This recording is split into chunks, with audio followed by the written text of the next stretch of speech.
give you an example of a couple of religious groups around the world that's currently using AI to automate spirituality. They have in Japan, there is the AI robot called Midor in the Buddhist religion that is being used to automate spirituality. In Poland, there is the robot called Santos. Santos is being used to write sermons, to give advice, and to pray for people. Are you hearing me? To pray for people. In France, in the Jewish faith, there's Robo Rabbi. Robo Rabbi. That's what's up. That's what's going on. Robo Rabbi is there. There is a project called the Soul Machine Project with a VR called Nadia. There in the Tove Center, there is a AI subject robot called Ella that's used to provide emotional support to those who need it. Our technological advances are blowing through the roof. You understand what I'm saying? What? Yes, you understand what I'm saying? Our technological advances are blowing through the roof. But the question I have for you is, where are we going morally? How is our moral compass? Now, what I mean by moral compass is that our morality, by the way, if you're listening, watching, what have you, go ahead on and make a comment. Feel free to make a comment in the chat. Let me see here. Yes, make a comment in the chat if you'd like. Okay, let me fix this here. Let me try this one more again. Okay, but feel free to make a comment in the chat. Let me turn that off so we don't have some issues. As we talk about this conversation today, technology is progressing at a rapid rate, but we are in a moral decline. We're in a moral decline. Now, my job in having this conversation today is not to suggest that I am the standard for morality. Absolutely not. I can't stand on that ground. I have no grounds to stand on that. I'm simply trying to say that with the pacing of our technological advances, there's issues that are happening in our moral sphere in the world, or I would say particularly in the United States, that we're not keeping pace. In other words, our technology is blowing at a fast rate. ChatGPT. All the AI platforms that are coming out, you guys are watching, you're seeing it, you're using it. You guys are using AI to create videos for YouTube. The world has changed. I think it was Bill Gates who said not long ago that the AI creation of AI and what we're doing right now with these different AI platforms is like the creation of the internet during his early days and his work. So we've entered into another stratosphere. We have entered into a stratosphere that I don't even think we fully understand, y'all. I don't think we fully understand what's happening right now. And I want to talk about it. Why? Because I think and believe it's important to have this conversation about science and morality. Okay, now I'll be the first one to tell you that we're having some issues, right? Right. And I'll give you a few examples to make my point clear. Okay, I'll give you a few examples to make my point clear what I mean. All right. So here's we have people who are struggling with race issues, people who are struggling with suicide, people who are struggling with financial issues, family issues, people who are struggling. We've seen it socially on a large macro scale. Okay. Now, these struggles are true, but as a person who's a religious man, I'll be the first one to tell you I'm a religious and a spiritual. I believe in religious spirituality. You can ask me what that means different later, but not right now. But here's my point, because it's critically, I just slapped in the mic. It's important, okay? Listen to me carefully. My way of talking about this subject is important to me, and I have a particular way by which I talk about this subject. And I talk about it from a spiritual and religious perspective, namely Christianity. There's a scripture verse in the Bible in Matthew 23, 37 through 40. And here's what Jesus said. The Pharisees asked him, what's the most important? And all of the teachings you teach, what's most important? Here's what Jesus said. You should love the Lord your God with all your heart, with all your soul, with all your mind. So not just love God by knowing the law, but the intentions of your heart. What you do with your life is as important. And then he says, you should love your neighbor as yourself. So not just love yourself, but the person standing next to you, your neighbor, the person living next to you, your neighbor. And then he made a profound statement that everyone in YouTube world has to get and understand me clearly. He says, on these two commandments depends the whole law and prophet. Law is capitalized here. Now follow me, it's capitalized because it's referring particularly to a specific kind of law. Prophet specific is capitalized, kind of prophets he's talking to. Are you hearing what I'm saying? So Jesus says, out of all the stuff you've learned, out of all the stuff you know, out of all the things you can talk about, this is most important. I want you to love God and love your neighbor. And what I'm saying is suggesting that sometimes our technological advances can leave our moral advances in the dust. I give you an example of what do I mean by that? Here's what I mean. The moral progress is not keeping pace with our social and our technological advances.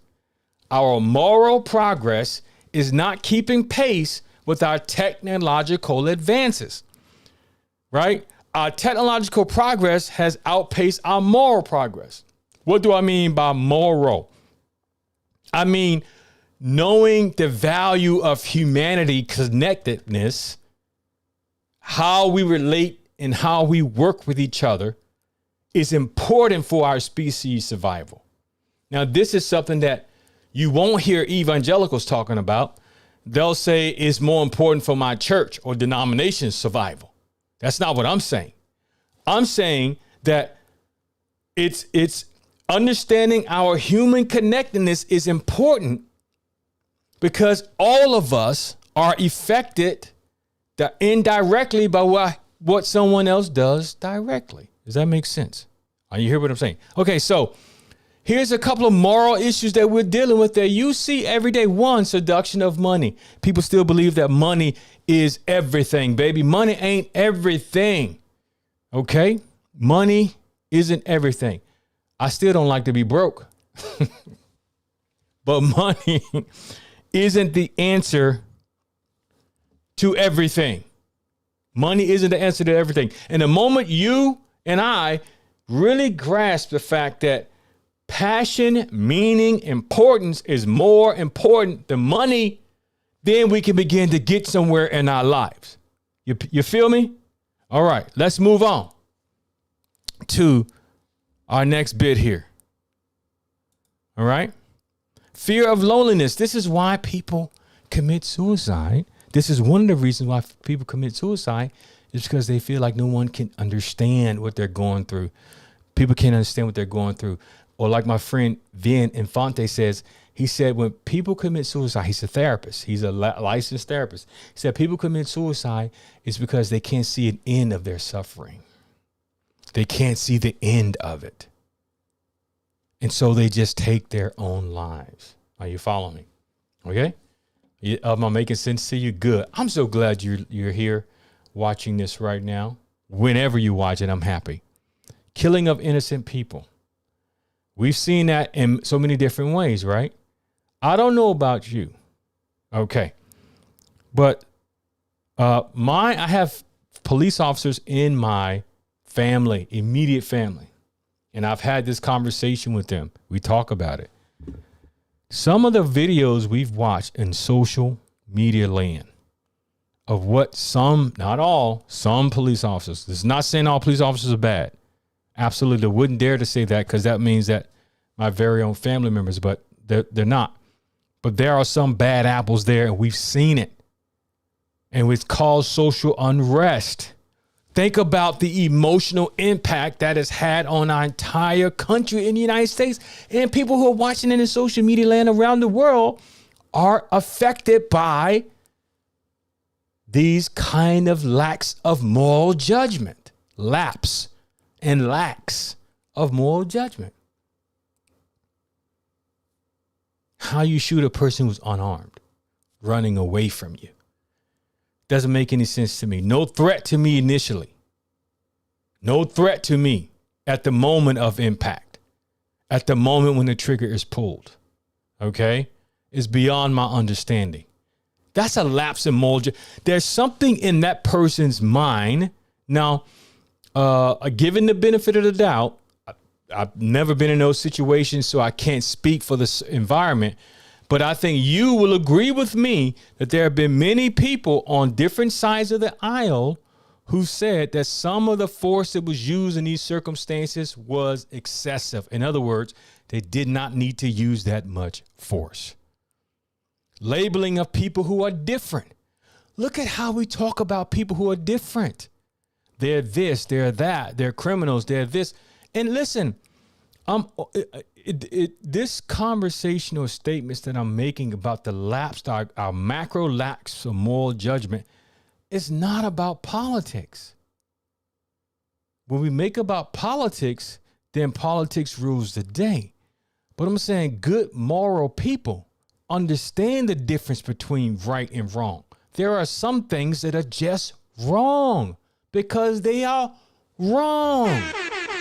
That's it. No explanation needed. It's just wrong. The rise of hate groups, right? Hate groups. You know what hate groups are, don't you? Go look. I don't have time to do it now, but you can look up the definition of hate groups. And these are typically people who would discriminate and sometimes perpetrate acts of violence on people because of the color of their skin or their religious preferences or their sexuality or sexual preferences. This ought not to be. Okay? These are lapse in moral judgments. So once again, here's the point that I'm making for all of us. There is a growing disconnect between our social and our technological advances and our ethical awareness. Elon Musk even talked about how this is a problematic when he talks about how AI can be used by people with nefarious purposes. Their goal is to disrupt society. This is problematic. You understand what I'm saying? Right? So these are questions that we must ask and we need answers for. You understand what I'm saying? Yes, you do understand what I'm saying. Let's move on for the sake of time. Wired magazine quoted Martin Luther King, and he said, the richer we become materially, the poorer we become morally. That's a problem. That's a problem. Now, what's in it for you? That's the question you're asking. What does this mean to me? Well, I'll tell you what it means to you. It means that you can't pursue the wrong things in life. You can't pursue things that only give you material gain without the character associated that will give you life down the long run. Right? You can go back to Greek philosophers, Stoic philosophers, Roman philosophy, and they'll tell you there's something about grit. There's something about personal resiliency. There's something about character that far outpaces material wealth. Marcus Aurelius talks about this. We can go on and on. Plato, Aristotle, they all understood the depth of the human mind, the depth of human perseverance and experience through hardship that creates something more powerful than money could ever buy. You take a person who is who's strong and builds a business and the business fails, you ask them, do they want somebody to give them a business or put them back in an opportunity where they can build from the ground up on their own? They're going to say build from the ground up because they know they've learned from the hardship they've experienced in life. Moral decline. Now watch this. Here's what I'm suggesting to all of you, to those you're watching, that the foundation of our keeping pace with our technological research and advances is a foundation, a moral foundation of community. A moral foundation of community. Now, I'll make a statement here by saying you and I can look to Jesus' teachings as a source for more guidance. For some of you, that's Buddha. For some of you, that's Muhammad. For some of you, that's Mahatma Gandhi. For some of you, that's Gustavo Gutierrez. There's Cesar Chavez, right? There are great people in our world through our history who set the pace so we can understand how and why morality is important. To a moral foundation. We can't become a morally bankrupt society where we begin to stand up for things that we believe that are right, not only for our benefit, and that's the difference. It's not just for our benefit. The morality that I'm suggesting is not a morality that is shaped only in the confine of one community at the expense of communities around it. That's not the morality I'm talking about. I'm talking about morality by which people from different communities can weigh in on what morality is, how it is defined, and how morality is executed in the world. The beauty of having people in our society who are different from us is that we get a different viewpoint of what right looks like. But when you're always in a echo chamber, all you get is people affirming in that community what you already believe. The presuppositions of right are already in place. You just have, biased confirmation. Does that make sense? But what makes the world a better place and what gives us the ability and the promise and prospectus of creating a better society that paces with our technology is understanding that how this technology can influence and affect people negatively, and then providing the spaces and places by which we can have a good conversation, by which we can use these technological advances to benefit not just our community, but other communities as well. We must go from this poverty of spirit to a principal foundation rooted in human connectedness. No man is an island unto himself. Every man is a piece of the continent and a part of the main. Any man's death diminishes me because I am involved in mankind. So never sin to know for whom the bell tolls. It tolls for thee. What affects one directly affects everyone else indirectly. This is what makes suicide problematic, because the person who makes the decision directly also does it at the expense of family and friends and loved ones indirectly. Now, they may not think that when they're going through their mental struggle, but that is the reality of what happens. Human connectedness matters. Being connected together matters. On a macro level, what I'm basically saying here is that our infrastructures must be accountable. We must hold our infrastructures accountable. What does that mean? That means laws that are put in place must be ethical. Laws must be ethical, right? Housing laws,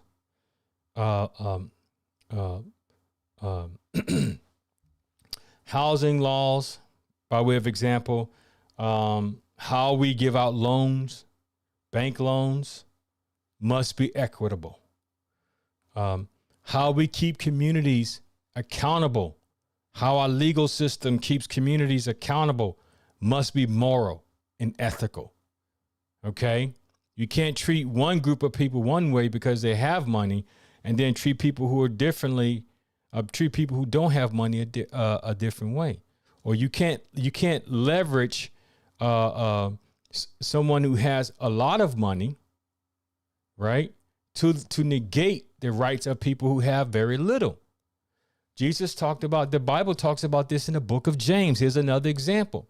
He says, when someone walks into your religious organization and has a lot of money and resources and has a lot of status, what do the ushers or people who welcome them into this temple or place of worship say? You come sit up front because you are important people. And then when the person who comes into the door behind them has very little, you say you sit back here because you're not that important. The world should not be like that. That story is in the book of James. Once again, you don't have to be a Christian to understand the powerful moral principle that is at play. This is what Gandhi talked about during the 50s and the 60s, right? When the revolution was going on, the Indian independence from the British colonialism, right? What did Gandhi do? He said, I won't eat until our people are being treated fairly. And what did that do for the onlookers morally? What was he teaching implicitly? That you and I can follow. That if we want to see righteousness and justice be issued and implemented within society, that we have to hold institutions accountable for their behavior. Right? Examples of that could be the civil rights movement. Or look at what happened with the recent TikTok ban. What is that all about? The TikTok CEO came on live and said, our goal, we all watched it, he said, and I summarize, but our goal is to ensure that the data of individuals of our users, and over 150 million Americans, he said in particular, obviously speaking in front of an American not Congress? Yeah, Congress, right? So he emphasized, the CEO of TikTok emphasized that this was specifically, he talked about the 150 million Americans using the platform, so that your information will be protected. What is that? That's a moral question, that people have a right to their privacy. They have a right to be on a platform and then not let that information from that platform be used by others who have nefarious purposes to bring harm to societies. That's a moral, ethical issue you're talking about. That's what we're talking about. Institutions must be held accountable. Now, I don't have the carte blanche. I don't have all the information on that, but you and I know and can understand that these things are important. Here's some other examples for you of how we've seen the implementation of these programs, right, within the context of our technological advances. The STEM program, right? A science, technology, engineering, mathematics. The LEAD program, a medical research, with diabetes and cancer research, how that technology is being used, right? Now, I'm not going to talk about the big technology that was used recently within the last couple of years, the medical technology, because I don't want to have a little banner or something that pops up on my YouTube page or get a message on my YouTube dashboard. But we can talk about the technology and the engineering that was used recently. Social learning. What do I mean? I didn't say socialism. Watch me. I said social learning. Learning about people who are different from you. Communities and cultures are very important. Building community. How do you build community? You bring people into the community who see things differently than you, because you can learn. If there's a struggle with morality, guess what? You have people in that environment where you can reevaluate truth and morality in order to move things forward. That's what I'm talking about. So once again, we talked about bridging the gap between technology, technological advances, and our moral principles. A renewed sense of emphasis on morality and ethics. The applied contemporary scientific and technological issues. How we can apply, how they have been applied in the past, how they are being applied today. And we talked about a few initiatives like the STEM program by way of example that we have used. We've integrated ethics into that scientific research. Very, very important stuff. Very, very important stuff. So, my friends, what am I saying? I'm saying to you that our morality must keep pace with our technological advances. If the Buddhists can use My Door, if the Catholics can use Santos, if France, they can use Robo Rabbi, if Ella can be used, and the Soul Machine Project can use the virtual assistant Nadia, these are profound. But religious organizations, you have to understand this very clearly. And I'm going to say, lean in. Lean forward when I say this. Hear me closely. Hear me closely. You and I must figure out how to leverage AI to help automate spirituality. Otherwise, we're going to lag behind, be outpaced, and become irrelevant. Thank you guys for listening to your man, Chaplain. I wish you the best. Thank you for watching. Thank you for listening. I look forward to seeing you next week right here at this place. Go ahead and like, subscribe, make a comment, and I will talk back to you. Peace. And as my grandma used to say, peace and chicken grease. We'll talk to you soon. I'm out.